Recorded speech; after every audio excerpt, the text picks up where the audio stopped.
Britain learned something early in World War II. Noise was dangerous. A gunshot could be suppressed. A rifle could be engineered for silence. But even the quietest weapon could still fail. A misfire, a jam, a single metallic sound in the wrong moment. Behind enemy lines, sound was not just a risk, it was a death sentence. So Britain prepared its men for the final solution. When silence had to be absolute, Britain removed gunpowder from the equation and replaced it with steel. This is the story of the Fairbairn Sykes Fighting Knife, a weapon designed not for battlefields but for shadows. By 1940, Britain was fighting a war it could not win through conventional means alone.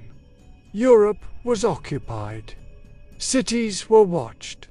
Resistance movements lived under constant threat. Sabotage, assassination, and intelligence gathering became Britain's most powerful tools. But these missions demanded something brutal. Targets had to be removed without noise, without struggle, and without witnesses. Firearms solved some problems. They did not solve all of them. Suppressed pistols were effective until they weren't. Suppressed rifles were precise until they jammed. In tight stairwells, narrow corridors, and close guard posts, even the quietest shot could still betray an operator. Britain realized a terrifying truth. There were moments when no gun could be used at all. Those moments required something older than firearms and far more personal. William Fairbairn and Eric Sykes were not theorists. They were practitioners.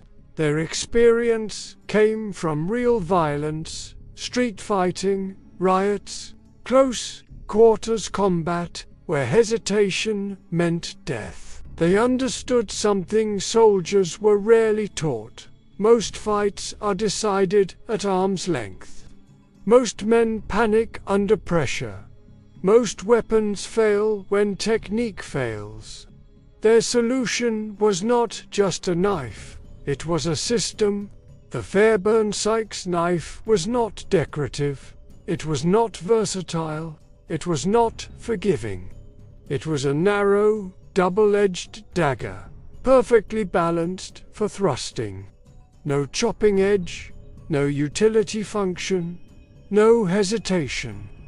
Every millimeter served one purpose: to penetrate vital organs quickly, silently, and decisively. This was not a fighting knife. It was an execution tool. Britain didn't simply issue the knife. They rewired how men fought. Commandos were trained to move without sound, control breathing, close distance unseen, and strike vital points with surgical precision. There was no room for struggle. No second attempt. The knife demanded commitment because half measures meant death. This training was brutal, efficient, and deliberately unforgiving, because war behind enemy lines was unforgiving. The Fairbairn Sykes knife went where guns could not. Doorways, staircases, darkened rooms. Sentries disappeared without a sound. No alarms, no reports, no gunfire. In many operations, silence itself became the greatest weapon Britain possessed. Men were not defeated, they were simply gone. Explosions terrify. Gunfire warns. But silence creates fear without explanation. Enemy forces found bodies with no signs of struggle. No shots were reported. no attackers were seen. The Fairbairn Sykes knife turned uncertainty into terror, and terror into control. When the war ended, the Fairbairn Sykes knife did not disappear. It didn't need to, because the problem it was created to solve never vanished. Close quarters combat still exists. Dark corridors still exist. Moments where sound means death still exist. That is why this blade survived long after World War II ended. Its design was never about fashion or era. It was about finality. The Fairbairn Sykes fighting knife was never meant to be admired. It was meant to end things quietly, decisively, and without hesitation. History celebrates tanks. It remembers bombs. It glorifies noise. But wars are often decided in moments no one hears. A hand on a shoulder, a shadow in a doorway, a blade that leaves no echo.